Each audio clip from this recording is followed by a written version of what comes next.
perhaps this is something we can kick off with, this thing about being in the zone, as I call it.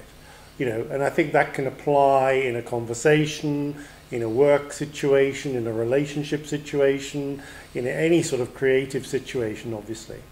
And I always find it fascinating to watch, in particular, but also to hear people that are clearly, you know, in that zone. It's almost like out of mind, out of body, and you know, performing at a level, and not necessarily performing, but let's use performing as the word, right? But performing at a level which is almost like taking them totally out of a, you know, any sort of context, if you like. Do you know what I mean? It's sort of really... Well, again, I think this is the heightened state of consciousness, which we as humans like. We actually like altered states, you know, and which probably drink, drugs, you know, sex, all the things are exciting for us. Thrills, you know, extreme sports. It's all part of getting a heightened state of consciousness. So to be in the zone, you know, whether it's through sports or, you know, speaking, you know, it can happen, or whatever it is, you know, that's tremendously exciting for us humans. You know, so how do we get in the zone? I mean, if we imagine that we're sort of, you know, talking, well, we are in a sense talking to an audience, but, you know, someone say, well, okay, Glenn, but Martin, how do we actually get in the zone? You know, I mean, do you need a context? Is there a formula? I mean, I can think of one or two things which I think would sort of, you know, oil the wheels, if you like. What sort of things? Well, certainly presence. So it's like being in the now. You know, being not thinking about the past or the future. I know I've gone on about this many times, but I think this is a key thing. You know, it's almost like the height of concentration, although it's not really concentration. Well, it is, but I actually think it's also a letting go. You're not thinking of the present, you're not, it's the past, you're not thinking of the future. But you've also got to let go of the present. I had an interesting experience like that 2 weeks ago. I was doing a radio thing. Go on. And it was a tricky one because I was in one studio with headphones on, speaking to the interviewer with another two persons in different studios. Okay. So you don't have the opportunity to see people, understand what's going on. And you're getting voices in the ear. You're getting voice in the ear and you're just trying to respond. And at one point I thought, well, actually, I kind of felt, wow, I got in the zone there for a few minutes. Not for the whole thing, but at least for a few minutes. I kind of felt in the zone. And I kind of had the thought, it's because I just let go. I stopped worrying about it and stopped trying to think about it too much.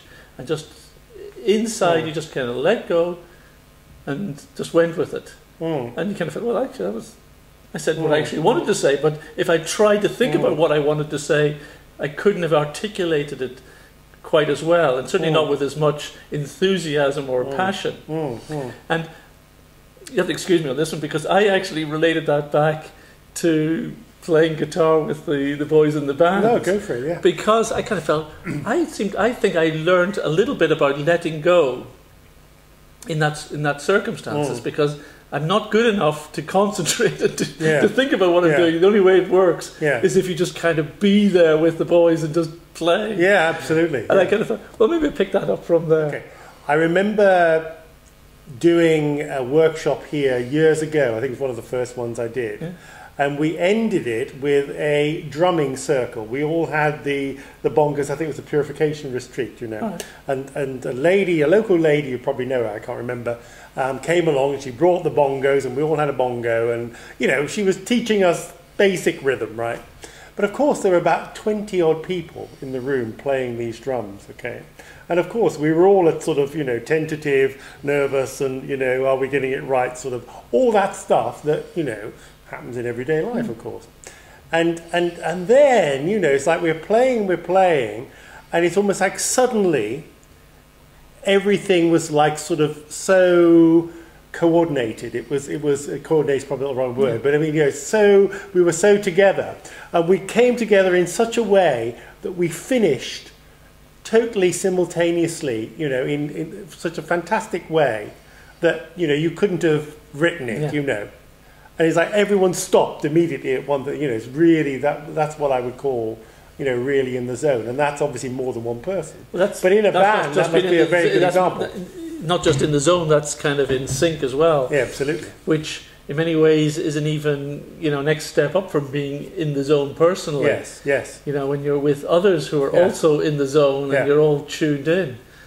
That's a very exciting kind of state to be in. But that raises an interesting question, doesn't it? If one or more of us are in the zone, it's a bit like Sheldrake's 100th monkey syndrome. Yeah. Do we then generate, if you like, the vibration that will bring others? A bit like the sort of the musical instruments all coming together, and the notes coinciding. Can we actually create that? Well, I actually from think, a place of separation, if you like. I think that everything that stands the test of time in how it moves humans has come from someone being in the zone. Now, I'm a great fan of Bach music, but a lot of the time you kind of recognize he's knocking out his cliches. He's got his standard way of, his runs and his fugues and things, and you kind of feel it's fairly standard. But every so often, it all comes together in something which is much, much more than the sum of the parts. Yes. And you go, wow, and those are the big pieces that stand the test of time. And whether it's true just in the classical music, I think it's true of even pop music. It's someone does something and they're in the zone. It just it's in literature.